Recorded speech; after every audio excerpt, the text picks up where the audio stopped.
Hi, hello, வணக்கம் and welcome to 70mm channel. So இன்னைக்கு இந்த வீடியோவில் பார்க்க போகிற இன்ட்ரெஸ்டிங்கான ஒரு காசிப் என்ன அப்படின்னு பார்த்தீங்கன்னா, முத்தக்காட்சியில் 36 ரீடேக் எடுத்த நடிகர். நடிகையுடன் ஓவர் நெருக்கம் காட்டியதற்காக மட்டும்தான் இந்த விவாகரத்து நடந்துச்சு. ஸோ இதுதான் உண்மையான காரணம் அப்படின்னு சொல்லப்படுது. ஸோ என்ன விஷயம் அப்படின்றத இந்த வீடியோவில் பார்க்க போகிறோம். வீடியோக்கு போகிறதுக்கு முன்னாடி நீங்களும் நம்ம சேனல் சப்ஸ்கிரைப் பண்ணலாம், சப்ஸ்கிரைப் பண்ணிக்கோங்க, பெல் பட்டன் ப்ரெஸ் பண்ணிக்கோங்க.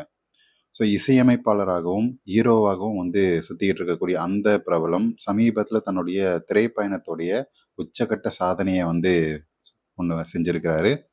தொழில் வாழ்க்கையில தொட்டதெல்லாம் பொன்னா மாறினாலும், இவருடைய தனிப்பட்ட வாழ்க்கையில நடந்த விவாகரத்து, இந்த டிவோர்ஸ் சம்பவம் தான் இன்னும் சினிமா வட்டாரத்தில பேசுபொருளா மாறியிருக்கு. ஸோ பெற்றோர் சம்மதத்தோட திருமணம் செஞ்சுக்கிட்ட அந்த தம்பதிக்கு ஒரு குழந்தையும் இருக்கு. ஆனா, யாரும் எதிர்பார்க்காத வகையில 2 பேரும் பரஸ்பரமா டிவோர்ஸ் அப்படின்னு அனௌன்ஸ் பண்ணது தான் ஒரு ஷாக்கிங்கான ஒரு விஷயம். ஸோ இவங்கள ரொம்ப அரேஞ்ச் மேரேஜ் அந்த மாரி மேட்டர்லாம் கிடையாது. ரொம்ப காலமா ஸ்கூல் ஃப்ரெண்ட்ஸா இருந்து, அதுக்கப்புறம் காதலிச்சு, கல்யாணம் பண்ணி, ரொம்ப பொறுமையா பண்ண 11 வருஷ கல்யாண வாழ்க்கைய அசால்ட்டா முடிச்சு தூக்கி போட்டு போயிட்டாங்க. இதுக்கெல்லாம் காரணம் ஹீரோவோட லீலைகள் தான் அப்படின்னு சொல்லப்படுது. ஸோ இவங்களுடைய பிரிவுக்கு காரணம், பின்னால இருக்கக்கூடிய உண்மையான காரணம் அப்படின்னு சொல்லி நெறைய அலசி ஆராய்ஞ்சு, சினிமா பிரபலம் மூலியமா ஒரு விஷயம் தெரிஞ்சது என்னன்னா, அந்த இசையமைப்பாளரா இந்த இதுக்கு நம்ம ஜிவி பிரகாஷ் தான் அந்த மேட்ரு. தன்னுடைய தந்தை மற்றும் நடிகையாக இருக்கக்கூடிய தன்னுடைய சொந்த தங்கையுடன் ஒரே வீட்ல கூட்டு குடும்பமா தான் வாழ்ந்திருக்கிறாங்க. ஆனா நாளடைவுல கணவருடைய தங்கை அப்படின்னு சொல்லக்கூடிய பாவனி ஸ்ரீ, அவங்களும் நடிகை தானே. ஸோ அந்த நடிகைக்கும், அதனுடைய மனைவிக்கும் குடுமிப்புடி சண்டை வந்திருக்குது. இதனால மனமுடைந்த மனைவி, "நம்ம தனி குடித்தனம் போயிரலாம். நமக்கு எதுக்கு இந்த மாதிரியான பிரச்சனைலாம் இந்த காலத்துல போய்" அப்படின்னு சொல்லி அவர்ட்ட போய் பேசியிருக்கிறாங்க ஜிவி கிட்ட. ஸோ அப்படின்னு பலமுறை கேட்டிருக்கிறாங்க. ஆனா தன்னுடைய குடும்பத்த விட்டு வர அந்த நம்ம இசையமைப்பாளருக்கு பெருசா விருப்பம் இல்ல.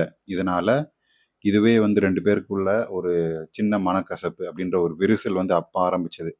இது மட்டும் இல்லாம இசையமைப்பாளராக இருந்த வரைக்கும் வீட்ல எந்த பிரச்சனையும் இல்லையாம். இந்த மாரி சின்ன சின்ன குடும்ப பிரச்சனைய தவிர வேற எதுவும் பெருசா கிடையாது. ஸோ அமைதியா தான் போயிட்டு இருந்தது. ஆனா ஹீரோவா எப்ப அவதாரம் எடுத்தாரோ, களமிறங்குனாரோ அப்போதுலேருந்து மனைவிக்கும் இவருக்கும் சண்டை. ஏன்னா மனைவிக்கு சைந்தவிக்கு பிடிக்கல.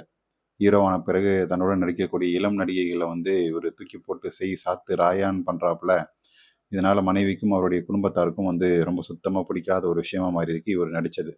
குறிப்பா ஒரு அடல்ட் காமெடி திரைப்படத்துல பிளே பாய் கதாபாத்திரத்துல அந்த ரோல்ல நடிச்சப்ப, ஜிவி அந்த படப்பிடிப்பு தளத்துல நடிகையோட ஓவர் நெருக்கம். ஸோ வாண்டடா கதைக்கு தேவையே இல்ல அப்டின்னா கூட, டைரக்டர் கிட்ட வாண்டடா பேசி அந்த முத்த காட்சிகள் வர்ற மாரி பார்த்துக்கிட்டாரு. அதுவும் அந்த ஷாட் எடுக்கிறப்போ 36 ரீடேக். திரும்ப திரும்ப டைரக்டர் ஓகே சொல்லியுமே இல்ல அந்த ஷாட் பெர்ஃபெக்ட்டா வரல அப்டின்னு சொல்லி நடிகையோட உதட்ட பயங்கரமா பதம் பார்த்துட்டாப்ல. ஸோ அந்த நடிகை நம்ம திவ்ய பாரதி அப்டின்னு தான் நெனைக்கிறேன். 2 பேருக்கும் உண்டான அந்த நெருக்கம் 36 ரீடேக்க சளைக்காம நடிகையும் ஒத்துழைப்பு குடுத்தாங்க அப்டின்றது ஆச்சரியமான ஒரு விஷயம். ஸோ இந்த விஷயம் மனைவியோட காதுக்கு போகுது.